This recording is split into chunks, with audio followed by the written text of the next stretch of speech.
Shalom, selamat pagi saudara. Bagaimana kabar saudara pagi hari ini? Semoga kasih dan anugerah Allah senantiasa menaungi kita semua.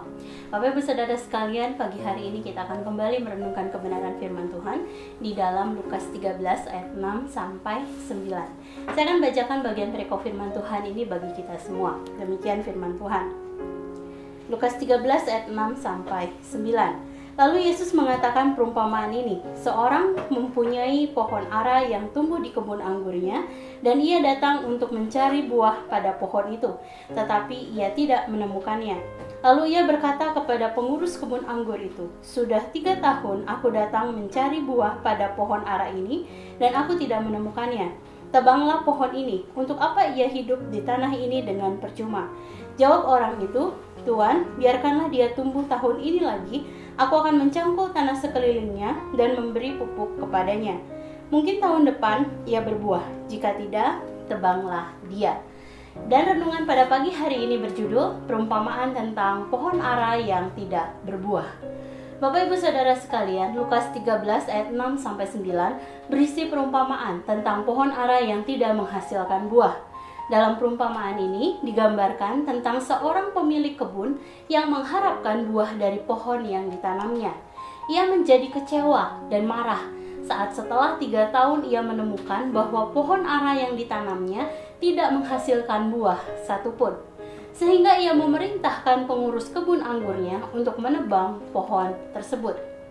Tetapi kemudian pengurus kebun anggurnya berkata, Tuan, biarkanlah dia tumbuh tahun ini lagi. Aku akan mencangkul tanah sekelilingnya dan memberi pupuk padanya. Mungkin tahun depan ia berbuah. Jika tidak, tebanglah dia. Dengan harapan bahwa pohon tersebut akan menghasilkan buah pada musim berikutnya. Perumpamaan ini menggambarkan tentang peringatan Allah kepada bangsa Yahudi sebagai umat pilihannya.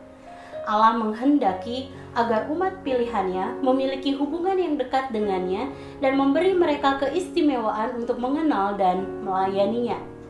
Allah juga menghendaki agar mereka hidup dalam ketaatan kepada perintah-perintahnya, dan semua ini diperhitungkan sebagai buah. Sehingga ketika mereka tidak menghasilkan buah atau memiliki kehidupan seperti yang dikehendakinya, maka Allah berkata, tetapi jikalau kamu tidak bertobat, maka kamu semua akan binasa dengan cara yang demikian. Kita bisa lihat perkataannya ini di dalam Lukas 13 ayat 3. Sehingga meskipun demikian hebatnya hukuman Allah, tetapi ia tetap mengirimkan anaknya yang tunggal untuk menyelamatkan umatnya dari kebinasaan. Hal ini tercermin dalam hadirnya pengurus kebun yang menggambarkan Tuhan Yesus pada perumpamaan ini dan memohon kepada sang pemilik kebun untuk memberikan kesempatan kepada pohon ara untuk dirawat agar menghasilkan buah pada tahun berikutnya. Tuhan Yesus rela untuk mengosongkan dirinya dan menjadi sama seperti manusia agar dapat menebus dosa manusia.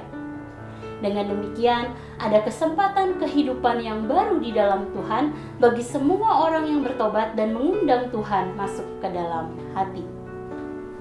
Saudara, mari sejenak kita merenungkan kebenaran firman yang baru saja kita dengar. Saudara, kehidupan baru yang kita miliki dalam Tuhan tidaklah sama dengan kehidupan kita dahulu. Sebab setelah bertobat, maka Roh Kudus akan menolong kita untuk bertumbuh dalam iman dan disiplin rohani yang akan mendekatkan kita kepada Allah. Lalu bagaimana dengan kehidupan kita saat ini? Apakah sudah bertumbuh dalam disiplin rohani seperti membaca firman Tuhan, berdoa, beribadah, yang akan menolong kita untuk menghasilkan buah sehingga menjadi semakin serupa dengan Kristus? Jika belum, mari segera meneguhkan diri untuk kembali melakukan disiplin rohani dan bertumbuh dalam keserupaan dengan Kristus.